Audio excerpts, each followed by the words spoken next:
Wherever we bought this, find another one. All right. I want to thank you all for being here. Tonight's talk, tending your garden of health. So I'm going to use some analogies. I know everybody likes that sometimes, all the time. I'm not sure. We'll see how we do. We're going to be looking at overall the base of what's going to determine your health. We're also going to look at other factors that can drive forward with that. So with that being said, please come with an open heart and open mind, because my goal is to empower both you, your friends, your family members, so that we can make wiser choices. Because as I have said in the past, but I haven't said recently, the number one cause of disease and dysfunction is actually poorly made choices repeatedly. So we want to make some good choices. We want to repeat them. We want to grow and move forward. So let's just have some interaction. What does a healthy garden look like? Even staff can play along. Lots of fruits and vegetables. Lots of fruits and vegetables. What color is it? Green. It's green. So a healthy garden's green. Could it have yellows and oranges and pinks and reds and different colors? Are there anything living in it? So what's living in it? All the plants. But is there anything else, like a butterfly, worms, insects, maybe some ladybugs, maybe some snakes eating some things that we don't like? Gardener snakes, not rattler snakes. Okay.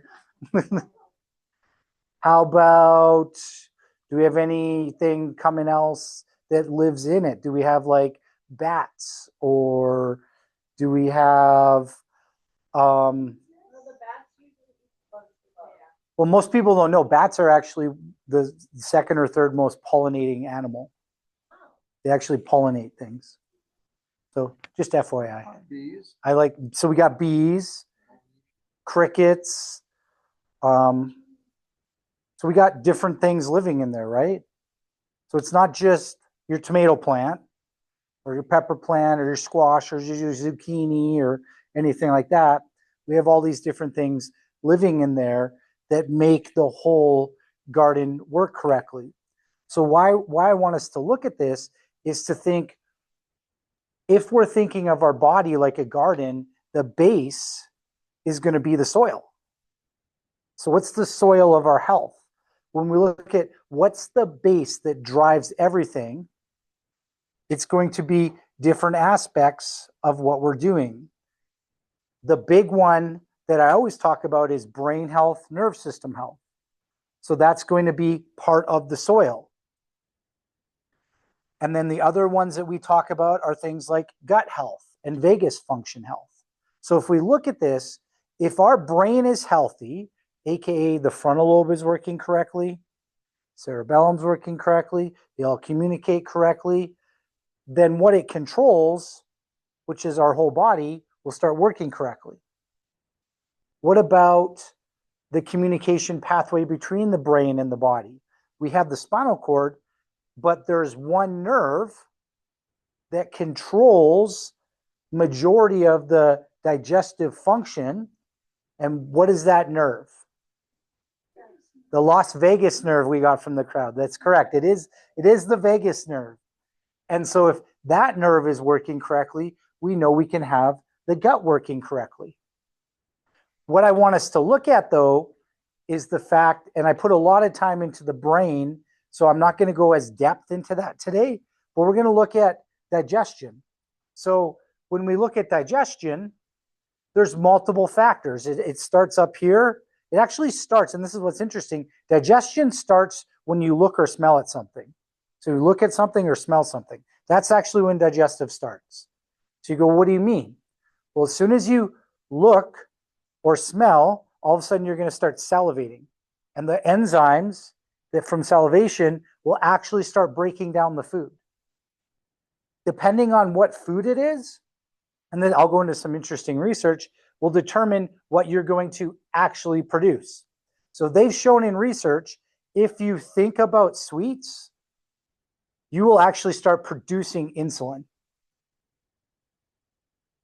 So think about that. If you think about sugar, you will actually start producing insulin to get the sugar. So the same thing happens if you're thinking about certain foods, you will start making the correct digestive enzymes to digest those foods. What indigestion can cause issues though? So in digestion, we have, do we chew everything correctly? Are we breaking it down correctly? If you are a thyroid body type, chewing is extremely important to you. Extremely, extremely important to you because thyroid or slight people, people who run really high energy, burn weight real easily, they run low acidity. Their nerve system is more prone to getting sick because they're like hummingbirds of people.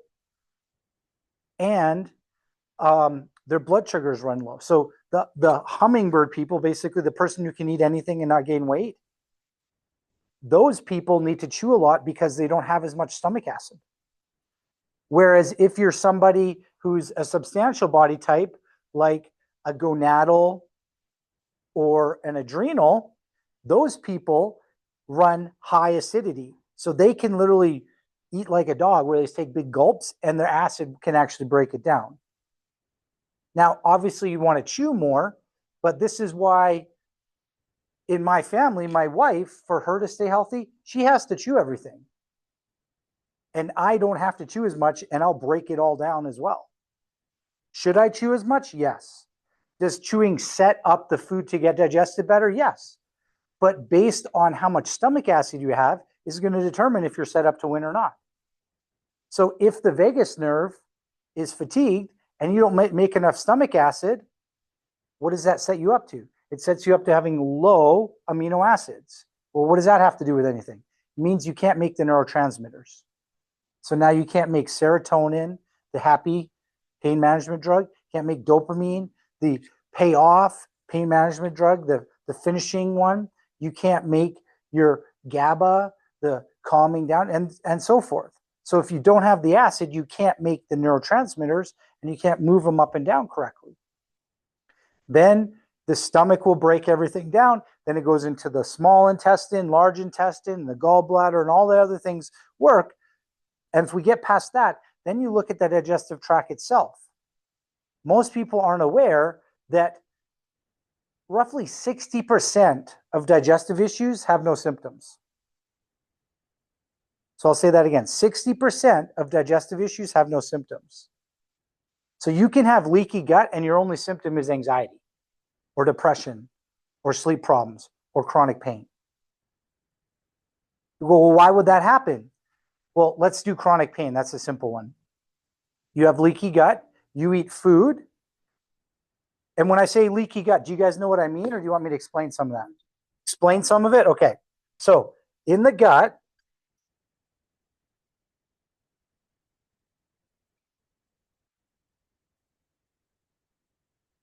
there are things called tight junctions. So this is the digestive tract when we look at it and we're looking in at it.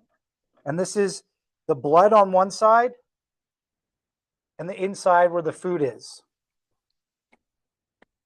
And this is normal. These are called tight junctions, and they have connections between the cells. And in the gut is only one cell thick.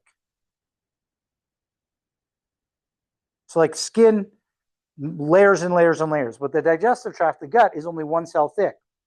If you have normal, healthy gut lining, there's only one way in and out, and it's a filter. It only allows things in that are broken down to the level that your immune system will not react to them.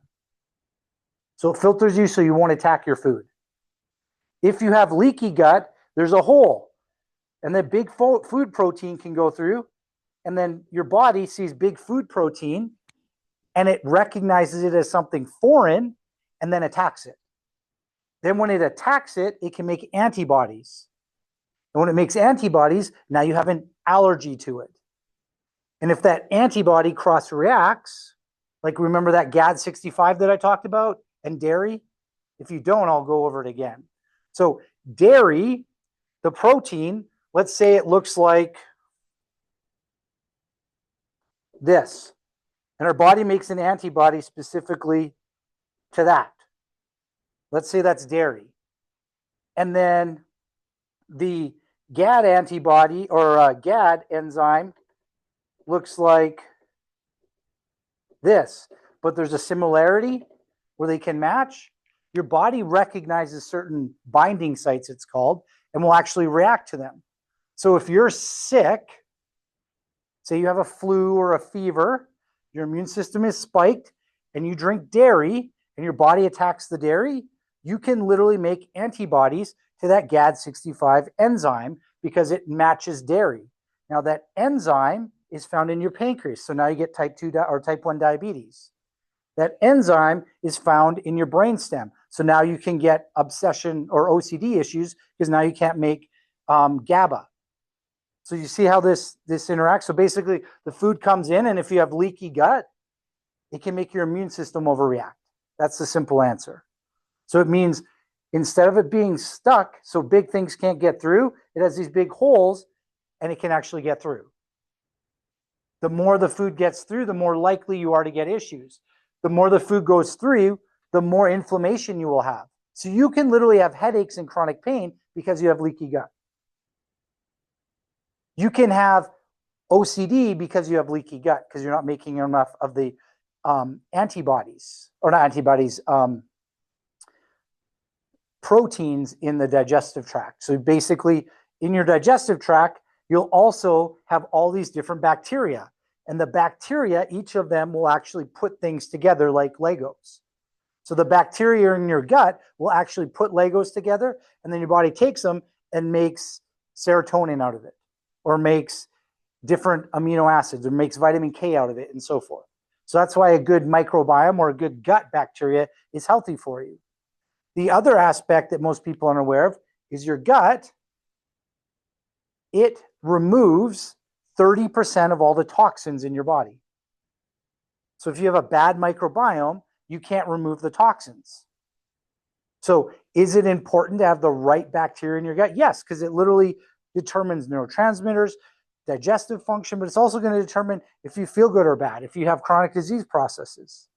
So we want to make sure this is working correctly. Does this make sense? So if we look at this and we go, well, what is going to make sure we're healthy? Gut is one of them. Nerve system is another one. And then as we age, it can be hormones. Now, guess where hormones get made? In the gut. You actually make between 30 to 60% of your thyroid hormones in your digestive tract.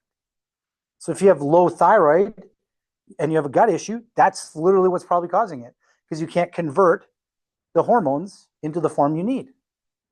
So the gut isn't just random. It literally does a lot of very important things.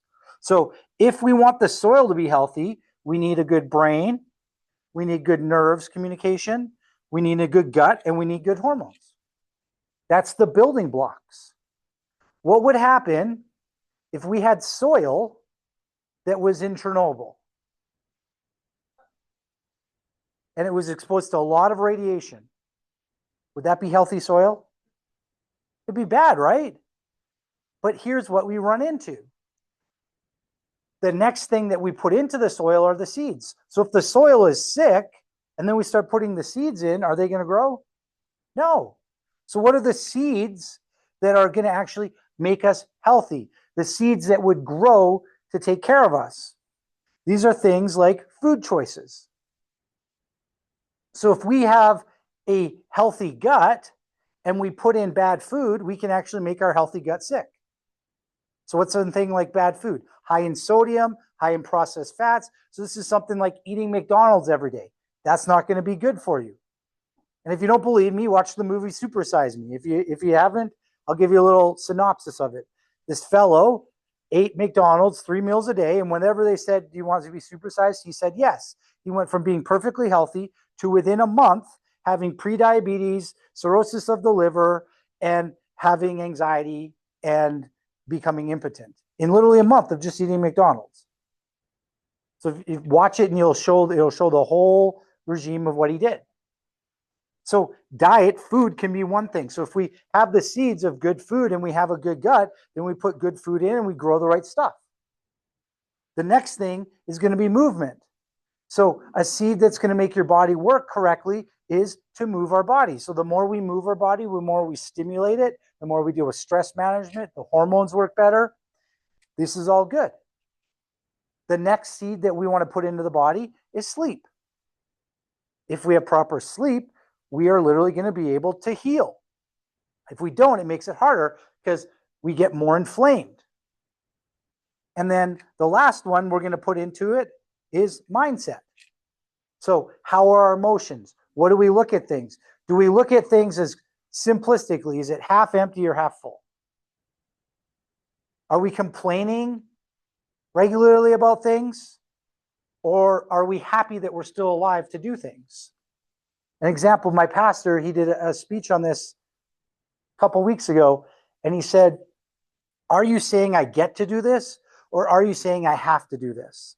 Just those differences determine if you're excited about it or if you're resentful about it. And in doing that, it literally changes your physiology. If you get to do this, that means it's a choice. If you have to do it, you're a victim. And then everything goes downstream from that. So I get to change my tire even though I don't want to. I get to deal with my daughter waking me up at 4 a.m., throwing money in my face because the tooth fairy came, or midnight. So these are all things I get to do. It's not I have to, or I'm a victim or anything like that. It's things I get to do because it's life. Things come up, things happen. And so just simple mindset changes like that will help. But the problem is if you have Chernobyl garden, your gut is leaky, your brain is inflamed, you can put this stuff in, but it won't take root because you literally have everything breaking down. But if you can make the brain and the body get into the right state, when you put these positive seeds in, the trees will grow, the vegetables will grow, the body will heal. The next thing we want to look at is what's our sunlight. So the sunlight is going to be things like food again, but it's also going to be things like blood sugar and oxygen saturation. So is our oxygen at a high enough rate? Well, how do we get oxygen up? We learn to belly breathe. We learn to walk. We do physical activity. We push more blood into our brain. Is our blood sugar under control? If it's too high or too low chronically, it causes more inflammation. So these are all things that we want to look at. Then we're going to look at water. How are we going to actually feed our garden? So are we going to feed it again with hydration? Are we going to drink enough water? This one is going to sound crazy, stupid, simple, but if you do it, I've noticed that if you do this, 90% of people's headaches go away. And that is drink 60 ounces of water before noon and be hydrated. If you do that, you will have enough water. If you don't, if you're dehydrated, you will commonly have issues with different aspects, commonly headaches and muscle tension issues. Hydration is a very common thing. And if we're taking pharmaceuticals, say we're taking pain meds or different medications, we have to drink more water to flush it out so our kidneys don't get sick. Because if we take pain meds, it affects our kidneys and our liver. If we take pharmaceuticals, it affects our kidneys and our liver because those are the detoxifying organs in our body. So we want to make sure we have enough water to get all the toxins out that we're exposed to, let alone just living in Denver and all the smog and all the bad air and the smoke. And last couple of weeks ago, we had all that smoke come down from Canada and from Washington. All of that stuff builds up. So you got to have your body hydrated enough. So if you simplistically just look at water like oil, the water will literally help you flush out the toxins. So we look at this. We got our soil, we got our seeds, we got our sunlight, we got our water. Then we got to look at things that are weeds. What are things that could stop our plants from growing? These are things like toxins. The easiest toxin to change is what you eat.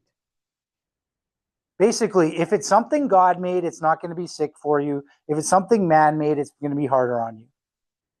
So you can take organic, let's do wheat from Italy. And you can process it enough that you remove everything good out of it, and then it's bad for you because it's high in sugar. So the more you process it, the more you put it through things that squeeze it or chemically alter it, the harder it is on your body because your body can't recognize it anymore. An example of this, something that does not naturally occur in nature, is called high fructose corn syrup. And it's made from corn. It does not naturally occur. The reason why when we eat it, we do not get full is because our body doesn't know what it is. And it stores it as a toxin. And that's why it stores it in our fat tissue, in our fat cells. Because it doesn't know what it is.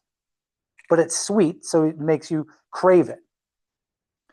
Other things that are weeds that could be making us sick are things like chronic dental infections. So when we deal with people who are really sick chronically, there's usually like an underlying dental infection that doesn't cause pain, like a low grade infection in a tooth from a failed root canal or something like that.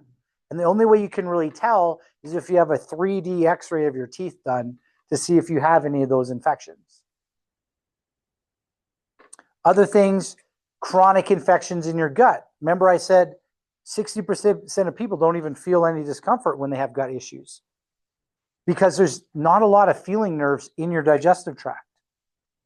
And then the ones that you can help control are things like weeds, like negative thought patterns. Again, do I get to do it or do I have to do it? If I get to do it, it's exciting. If I have to do it, now I'm a victim and everything changes. It's literally just a little tweak and it changes your perspective on what's going on. As well as harmful relationships. So are we around people who are constantly negative, pointing out the worst things, going after bad things, victim mentality? Or are we at people that are building us up? Are we around people that are growing us, helping us, moving forward, trying to push us a little? These are weeds that we can pull. Then we start looking at how do we cultivate what we have. So we have the right soil. We have the right seeds that we've put in. We're getting the sunlight, water, and then to cultivate it, that is, what is the community that we live in? And what is our purpose and what is our joy? When we have these things, it will literally start changing how we experience the world. If you haven't heard of this before, there are people who can literally get over cancer by doing laugh therapy. They literally just watch funny movies all day and they'll watch cancer go away. This has happened. The power of laughter is huge. It literally gives you a release. It gets you into that dopamine. It gets you into that happy state. Think about that first time you fell in love with that person. That's the state we want you to be in. We want you to be in that happy, uplifting, everything is awesome state. And that literally helps drive your body because then you become more prone, and it's anti-inflammatory, to being healthy. Now, if we are somebody who gets stuck and our soil is sick, and then say you come to somebody like me and you say, well, I feel sick, I have anxiety, or I have a headache, or I have something like that, and we start taking care of you. And we start helping your brain heal, start helping your gut heal. And 3 to 6 months in, you're like, well, I'm not getting the changes I want. And it's just the little sprout of the flowers come up. And you're like, but I don't see the garden. I'm not doing what my friends are doing down the street. You have to understand that we're dealing with Chernobyl, and we literally got to detox it, re-put nutrients in, and then heal it. So it's not a quick process. And that's what's hard, is that we watch people and they'll come along and the garden doesn't sprout fast enough and they say it isn't working. when in fact it is working. It's just they're not getting the change they want. And that's why we ask so many questions, so you can start observing, oh, yeah, my gut is better, but I don't have, my anxiety is still there. Oh, yeah, my pain in this is gone, but yeah, my anxiety still isn't. Like, you'll see things like that. So you have to be aware of the whole system and how it's changing. Because when you're getting care here, it is not a symptom-based care, it's a systems approach. When we see the whole system change, we see the whole body change. So what I want you to do is I want you to think now of the darkest night that you've ever experienced. Like literally the moon is covered and it's pitch black everywhere. And I want you to think of being in the woods and you're lost and it's raining and you're cold and you're shivering and you don't know what to do and you're literally grasping around and you literally don't know what to do. Get into that feeling state. You're scared, you're cold, you're shivering, and you don't know what to do. Then somebody, or then you're walking along and you trip on something, you pick it up, and it's a lighter. And you feel a little bit of warmth. And you have a little bit of light. And I want you to understand that lighter is a drug. You have a little bit of warmth and a little bit of light. And maybe you're walking around and then you trip again and it's a flashlight. So now you can see farther, but you still have no clue where you're going. And you have a little bit of warmth and you have a little bit of light. And somebody says, why don't you just put down your light, you put down your lighter and put down your flashlight and walk 50 paces this way because there's a campfire over here and it'll heat you up and everything will get better. But what we see will happen is these people will get stuck. And they're like, but I feel a little bit of warmth. I feel a little bit better because this drug makes me feel this, that, or the other thing. I can see a little bit better, but they're missing the point. And the point is we have a campfire waiting for you. We have literally a campfire waiting for you to grow health. Not I feel a little bit better, but I can literally grow back to normal and let my garden actually heal itself. And I want you to understand this because what I'm talking about is what's happening with your friends and family members. They're literally stumbling around saying, oh, I got this lighter. I feel a little bit better. And you're saying, hey, over here, there's literally a campfire and food and everything's okay. But they're stumbling around and they're fixated on that little bit of warmth and a little bit of light that they're getting. So what I want you to think of is that friend or family member. Who is that person stumbling around? Who is that person who doesn't know what to do? And let them know we have a Patient Appreciation Week coming up. It's the day where you get all the free food is October 2nd. It's in 2 weeks. It starts from the 22nd, or no, 29th to the 2nd. If those people that need that light, that need that warmth, and you can see what's happening, can do enough to get in and get that exam, they will literally be shown how to rebuild their garden. They'll be shown how to heal themselves. They'll be shown what to do. And that's why we're doing this patient appreciation, is to help you help your friends. Help you help the people that don't know. They're literally those people lost in the woods. So whoever comes to mind, let them know we have it coming up. It's that best deal where it's $20 and they get the full exam. And if you think they're interested, sign them up. And then tell them, hey, I signed you up. This is what it's going to be. If you want to know the times we have, call the staff. But please take that step to change that person's life because they're literally stumbling around not knowing what to do. And that's what you see happening. They're grasping at everything, not knowing how to get better. So I want to thank you all for being here. Bring them that campfire and don't let them settle for that lighter. Have a good night.